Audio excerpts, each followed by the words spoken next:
का ऋण जाल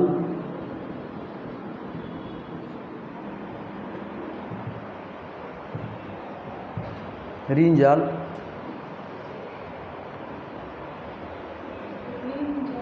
जाल कर्ज का जाल, ऋण मतलब कर्ज,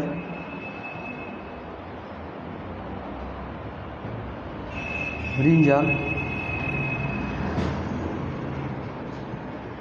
जब किसान को लगान देने के लिए पैसा नहीं हुआ करते थे तो ये लोग महाजनों के पास जाया करते थे और महाजनों से कर्ज लिया करते थे ताकि लगान जो समय पर वसूला जाए और ज़मींदारों और ब्रिटिश उपकरणों से अमानवीय व्यवहार से बचा जाए। तो इस कारण जो है महाजन और साहूकार से ऋण लेते थे और ऊंचे ब्याज दर पर, और जो ऋण तो ले लेते थे कभी चुका ही नहीं पाते थे। इस तरह से जो है ऋणों के जाल में फंसते चले गए और कारण यही हुआ कि और ये किसान जो है गरीब से दरिद्र होते चले गए पूरी तरीके से। और इस हालात को देख करके स्वामी सहजानंद जो है वो आंदोलन करने के लिए उन्मुख हुए। तीसरा, चौथा,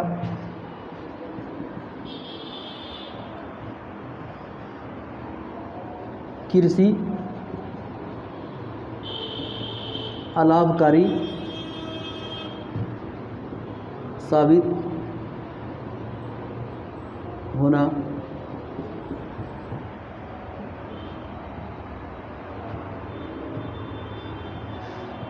इसमें कृषि का जो है कोई लाभ नहीं पहुंच रहा था और लगातार इस पर जो है लोग किसान जुड़े हुए भी थे, ठीक है, और ज़्यादा फ़ायदा भी नहीं हो रहा था। ऐसी स्थिति में जो है अधिशेष की प्राप्ति नहीं हो रही थी।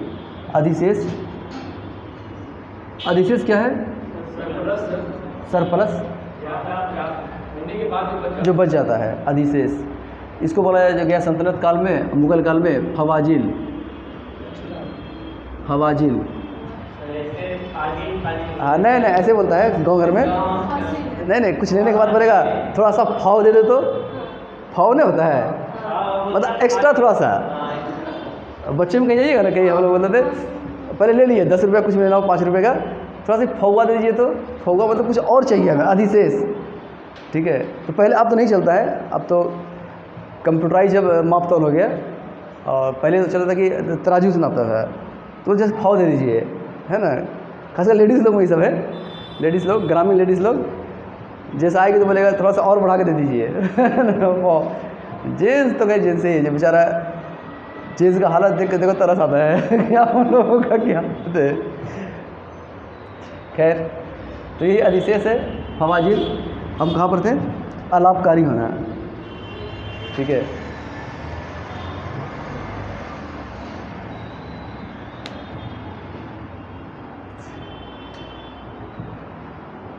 और आगे चलते हैं। पांचवा,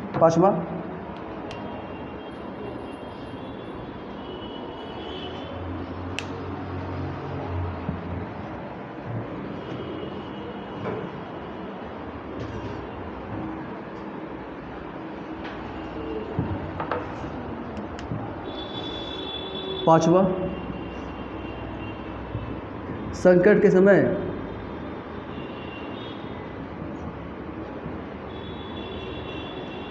किसानों के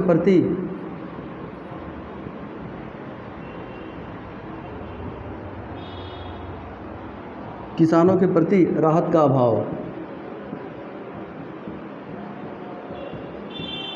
राहत का अभाव।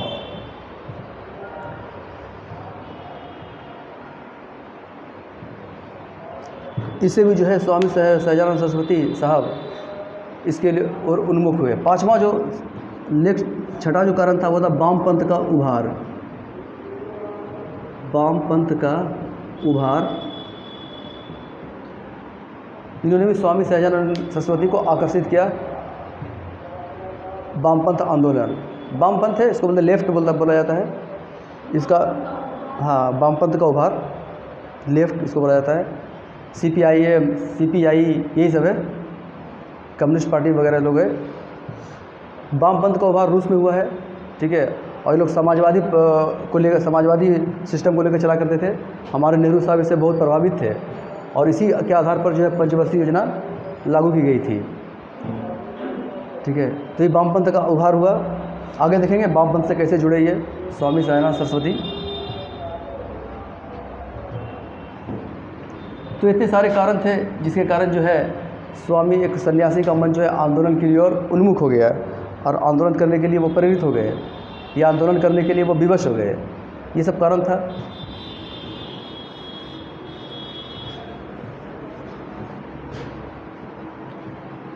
जब तक हम कारण नहीं जानेंगे तो किसी चीज़ को जो है डिस्क्राइब करने में बड़ा दिक्कत होने लगती है।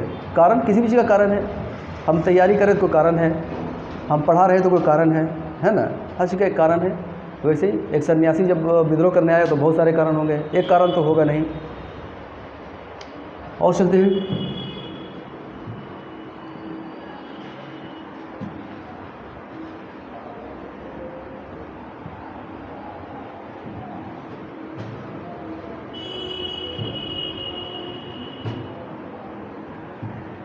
सर्वप्रथम स्वामी सहजानंद सरस्वती जो है किसान सभा का गठन किया 1928 में और किसानों के लिए जो है उन्होंने सारी एक जितने भी कारणों का और उसके निदान का एक प्रोपेगेंडा तैयार किया, एक लिस्ट तैयार किया और जो है उसके बाद 1929 में प्रांतीय किसान सभा का गठन किया। लेकिन उसको सफलता नहीं मिल रही थी, वो लगातार कांग्रेस से जुड़ रहे थे और इस क्रम में जो है जब 1935 का सरकार बना, 1935 के अधिनियम के अनुसार 1937 में सरकार का गठन हुआ। ठीक है, तो ये इस सरकार के गठन में स्वामी सहजानंद सरस्वती का बहुत योगदान था और उन्होंने सोचा कि जब कांग्रेस की सरकार बन जाएगी तब किसान समस्या का समाधान होगा। तो इस लिहाज से जो है 1936 में जब अखिल भारतीय किसान सभा का गठन हुआ तो उसमें बहुत सारी मांग रखी गई थी, जैसे कि जमींदारी प्रथा का उन्मूलन, ठीक है, लगान की दर तय हो, लगान की दर, कृषक हितकारी हो, बकास्त भूमि को लौटाया जाए,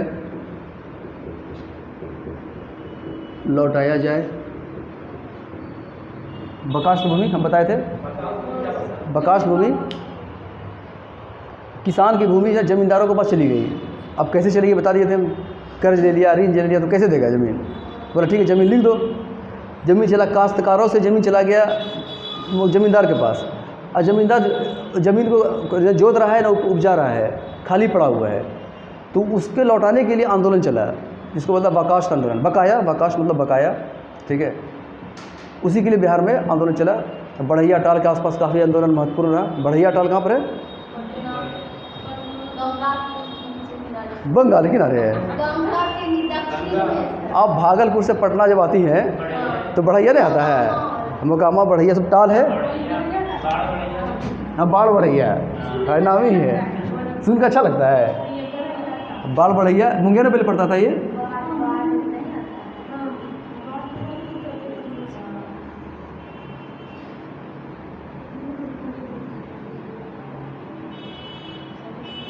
जब भागलपुर से चलते होंगे तो यहाँ पर, ये भागलपुर है, यहाँ पर मिलता है बढ़ैया, ठीक है, ये पूरा पटना है, यहाँ पे बढ़ैया है यहाँ पर।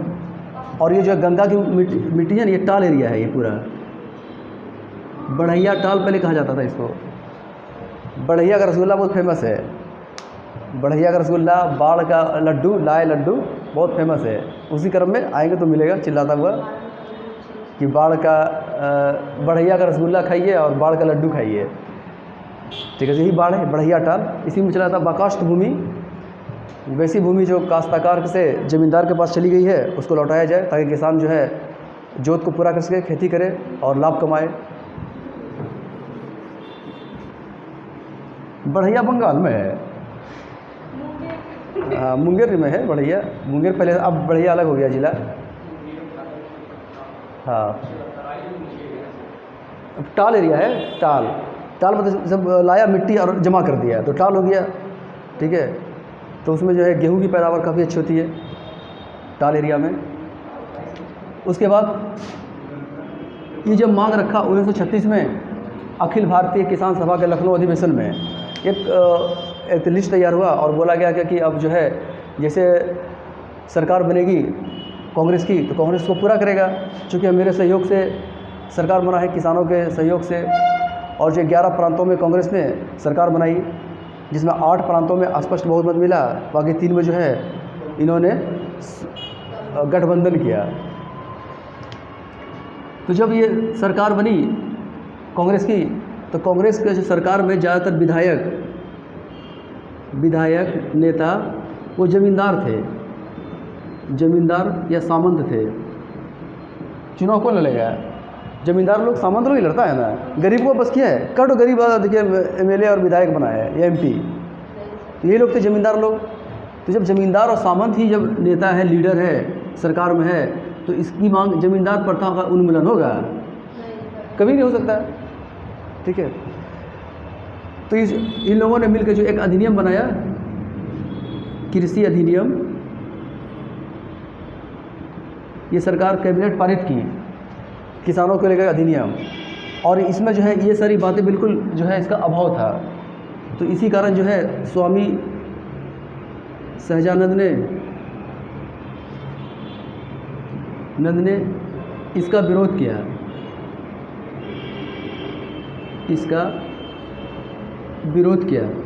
और इसके लिए उन्होंने नेहरू जी से भी मुलाकात की और बोला कि आप इस पर जो है ध्यान दें। लेकिन नेहरू जी बहुत ज़्यादा मतलब कि जो है, हालांकि बातचीत काफ़ी अच्छी हुई, लेकिन बात बनी नहीं आगे चल के। जब देखा कि इस अधिनियम में कुछ है नहीं, तो स्वामी ने और उसके जो सहयोगी ने इसका विरोध किया, और जो है अब स्वामी सहजानंद जो है आकर्षित हो गए वामपंथ की ओर।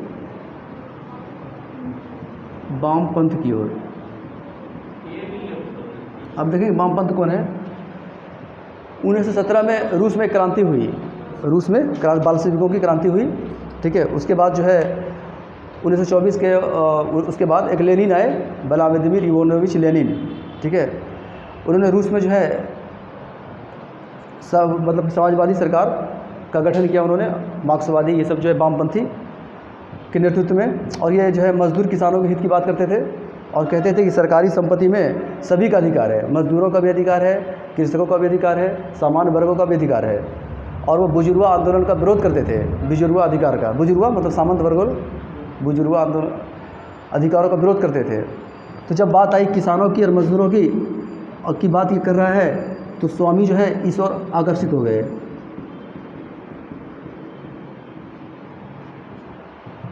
गए, और बोला कि वामपंथी से सहायता लेने की कोशिश किया। इसी क्रम में जो है द्वितीय विश्व युद्ध शुरू हो गया, सेकेंड वर्ल्ड वार। एक बार आप सुन लीजिए, ठीक है, मेरी बातों को। आई होप कि आप भूलते भूलते भी कुछ लिख जाएंगे। नहीं बोलता है, जाते जाते भी कुछ कर गया, कहावत है, भूलते भूलते भी कुछ याद आ जाएगा। सुना हुआ चीज़ है, सुना हुआ चीज़ और देखा हुआ ये चीज़ हमेशा याद रहता है। जब हम लोग बचपन में जब पहला कदम स्टेप उठाए, हम लोग को आज भी याद है पहला स्टेप, अब तक मम्मी के गोद में थे जब पहला स्टेप उठाए, सबको याद होता है। ठीक है। पहला स्टेप में पहला चले तो गिर गए होंगे। ठीक है। 2 कदम कैसे नहीं, पहले का बात ही याद रहता है। नहीं, जब छोटे 2-3 साल के उसको अबोध होते हैं, उस वक्त बोध नहीं होता है, तो अबोध हो गए। उसके बाद जब बोध होता है, ज्ञान होता है, तब पहली बात अक्सर याद रहता है। जैसे पहले कॉलेज जाना, पहले स्कूल जाना। ठीक है। अच्छा, पहली बार जो है कोई अचीवमेंट करना, ये सब बहुत याद रहता है। पहली बार, ठीक, पहली बार किसी का डांट सुनना। ठीक है। ये सब भी याद रह जाता है। सब पॉजिटिव याद रहेगा, नेगेटिव भी याद रहता है। तो वही सब पहली बार सब याद रहता है। हम लोग किधर चले गए, वामपंथ में थे। तो सेकंड वर्ल्ड वॉर चल रहा था।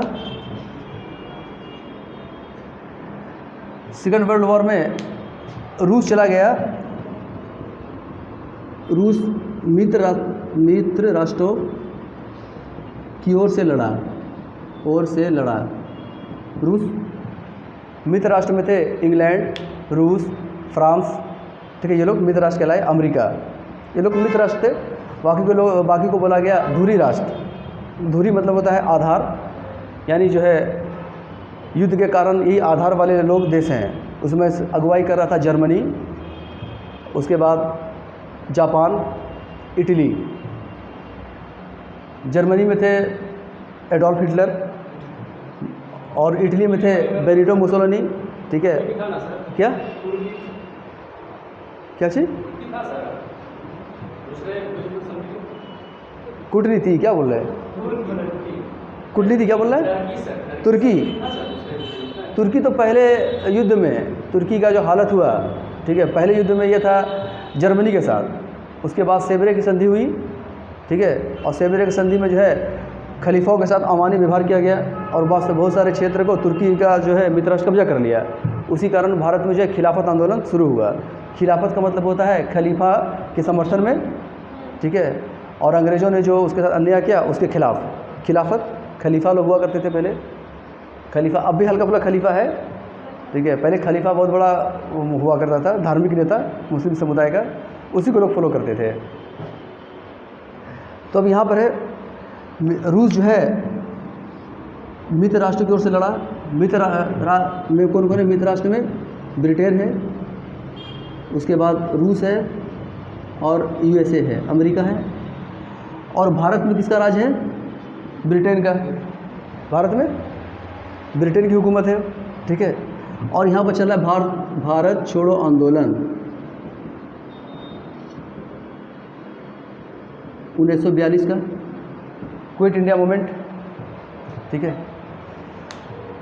भारत छोड़ो आंदोलन चल रहा है और जो है रूस जो है ब्रिटेन के साथ मिल गया है, और रूस ही है वामपंथ का जनक, वामपंथ का मातृ देश, ठीक है। तो सारे किसान जो हैं वामपंथ किसान आकर्षित है वामपंथ की ओर से, वामपंथ की ओर से। यही कारण है कि जब भारत छोड़ो आंदोलन चल रहा था तो किसान जो नेता जो है सहयोग नहीं किए, ठीक है, क्योंकि ये जो वामपंथ से जुड़े हुए थे। अब वामपंथ का रूस था और रूस बोला कि अंग्रेज़ों के खिलाफ़ नहीं जाना है, अंग्रेज़ों के खिलाफ़ वामपंथ युद्ध नहीं करेगा। तो ये लोग रूस से फॉलो करते थे सारी बातों को, वामपंथ का मातृ देश वही था, ठीक है। इसी कारण जो है स्वामी सहजानंद सरस्वती और उसके सहयोगी जो है 1942 के भारत छोड़ो आंदोलन में सक्रिय भूमिका नहीं निभा पाए, जैसा उम्मीद किया जाता था वैसा नहीं निभा पाए, क्योंकि ये रूस को वामपंथ को फॉलो कर रहे थे और वामपंथ जो रूस जो है ब्रिटेन के साथ था और रूस मना किया कि ब्रिटेन के खिलाफ़ नहीं जाना है। इसी कारण उसके बाद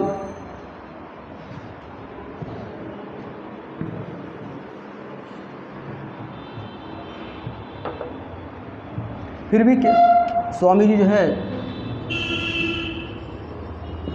लगातार प्रयास जारी रखे, प्रयास जारी रहा किसानों के लिए, और जो है ज़मींदारी उन्मूलन की बात लगातार करते रहे, और इसी क्रम में 1950 में इसकी मृत्यु हो गई। 1950 में मृत्यु, और इसकी मृत्यु हो गई, लेकिन इसका जो है प्रयास को साकार तब हुआ जब देश आज़ाद हुआ, और उसके बाद जो है ज़मींदारी प्रथा समाप्त हो गई। आगे और सुधार हुआ और चकबंदी, हदबंदी जैसे कृषि सुधार नीति को अपनाया गया। बस हो गया किसान आंदोलन स्वामी सहजानंद सरस्वती का।